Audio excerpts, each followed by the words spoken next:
জাওদা ফ্যাশনের পক্ষ থেকে সবাইকে আসসালামু আলাইকুম। আজকে হচ্ছে আমরা একটা জ্যাকেটের রিপেয়ারের জন্য বা রিকালার জন্য নিয়ে আসছি। আপনি আমার পাশে যে জ্যাকেটটা দেখতে পাচ্ছেন এটা হচ্ছে একদম ভদ্রলোকের ছিল। উনি হচ্ছে ভুলবশত জ্যাকেটটাকে ওয়াশিং মেশিন দিয়ে দিয়েছিল ওয়াশ করার জন্য। সো বেসিক্যালি তার কোনো আইডিয়া ছিল না যে লেদার কখনো সেইভাবে ওয়াশ করা পসিবল না, বাট ভুলবশত সেই কাজটা করার কারণে তার জ্যাকেটের মোটামুটি পুরোটা কালারই চলে যায়। ইভেন হাতে মানে দুই হাত হচ্ছে যে বাইসেপ অংশ বা হাতার যে অংশটা এটা পুরোটা হচ্ছে সাদা হয়ে যায়, পুরো বডির কালার চলে যায়। ইভেন এটার সাথে নাকি ওনার ওয়াশিং মেশিনে বা বাসার জামা কাপড়ের একটু প্রবলেম হয়েছে। সো এটা কিন্তু অনেক বড় একটা অ্যাক্সিডেন্ট তার জন্য।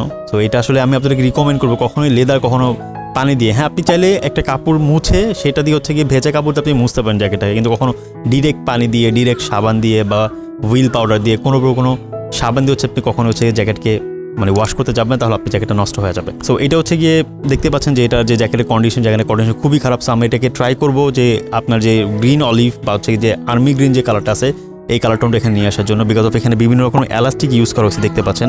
এই জায়গাটা উনি বাইরে থেকে কিনছে, মানে বাংলাদেশের বাইরে থেকে কিনে আনছে। সো এটা হচ্ছে কি বিভিন্ন জায়গায় হচ্ছে আমরা মাছ কিনতে হচ্ছে পেঁচাবো, যেসব জায়গায় হচ্ছে আমার কালার দরকার নেই, যেমন লাইক হচ্ছে গিয়ে রিফগুলো আছে, রিফগুলোর মধ্যে কিন্তু আমার কালার দরকার নেই। সো এখানে হচ্ছে আমি মাছ কিনতে দিয়ে দেন হচ্ছে এটা আমি ট্যানারি থেকে স্প্রের মাধ্যমে কালার করে নিব। আই থিঙ্ক এই জ্যাকেটটা দেখতে অলমোস্ট নতুনের মতোই মনে হবে। 100% নতুন কখনই একটা জ্যাকেট রিকালার করলে হয় না, বাট 90 to 95% আশা করি এটা নতুনের মতোই হবে। সো আপনার কাছে যদি এমন কোনো জ্যাকেট থাকে যেটা হচ্ছে আপনি রিকালার করতে চান, রিসাইজ করতে চান, বা যে কোনো ধরনের কাস্টমাইজিং বা যে কোনো ধরনের রিপেয়ার করতে চান, ডেফিনেটলি আপনি আমাদের সাথে যোগাযোগ করতে পারেন। তাহলে চলুন আমরা দেখি জ্যাকেটটা রিপেয়ার করার পর বা রিকালার করার পর দেখতে কেমন হয়। সো দেখতেই পাচ্ছেন এই জ্যাকেটটা কমপ্লিট হওয়ার পর দেখতে এমন হবে। দেখতে পাচ্ছেন এটা কিন্তু কালারটা আমি বলেছিলাম আর্মি যে গ্রিন বা হচ্ছে ডিপ যে গ্রিন ওই কালারটা হবে। তো সেম টু সেম ওই কালারটা আমরা করে দিয়েছি। আই থিঙ্ক সো জ্যাকেটটা ভাই দেখলে খুব পছন্দ করবে। এটা হাতার মধ্যে কিন্তু সাদা শ্যাডো ছিল, ইভেন আপনার যে বডি ছিল এখানে প্রচুর স্ক্র্যাচ ছিল বা প্রচুর হচ্ছে ময়লা ছিল, সব কিছু এখন ক্লিন হয়ে গেছে। জ্যাকেটটা অলমোস্ট 90% নতুনের মতো মনে হচ্ছে। আর আরেকটা বিষয় হচ্ছে যখন একটা মানুষ জ্যাকেটটাকে রিকালার করে তখন কিছু কিছু ব্যাপারে খুব প্রবলেম হয়, অনেক ফ্যাক্টরিতে এই প্রবলেমটা হয়, বাট আমরা ট্রাই করতেছি এই প্রবলেমটাকে যতটুকু কমানো যায়। যেমন দেখেন এটা রিফের মধ্যে কিন্তু কোথাও এক ফোঁটা কোনো রং লাগে না, এক্সট্রা কোনো রং লাগে নাই। তো রিফটা কিন্তু ব্ল্যাক কালার, নিচে রিফটা ব্ল্যাক কালার, কোথাও কোনো রং লাগতে দিই নেই।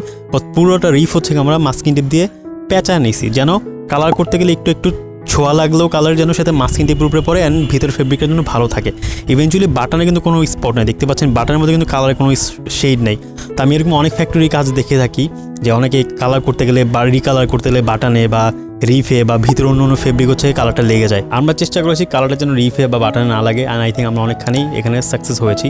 তো আপনি যদি জায়গায় কোনো রিপেয়ারের কাজ থাকে বা বিভিন্ন কোনো কাজ থাকে আপনি আমার সাথে যোগাযোগ করতে পারেন, আমাদের শোরুম ভিজিট করতে পারেন, আমাদের অফিস ভিজিট করতে পারেন। যদি আপনার মনে হয় আমাদের কাজগুলো রিলায়েবল বা আমাদের কাজগুলো আপনার কাছে পছন্দ হবে তখন হচ্ছে আপনি আমাদের কাছে কাজের জন্য আসতে পারেন। সো এটা ছিল আজকে একটা রিপেয়ার ভিডিও। সো ডেফিনেটলি আরও অনেকগুলো রিপেয়ার ভিডিও আমাদের চ্যানেলে আছে, আপনি চাইলে সেগুলো দেখে আসতে পারেন।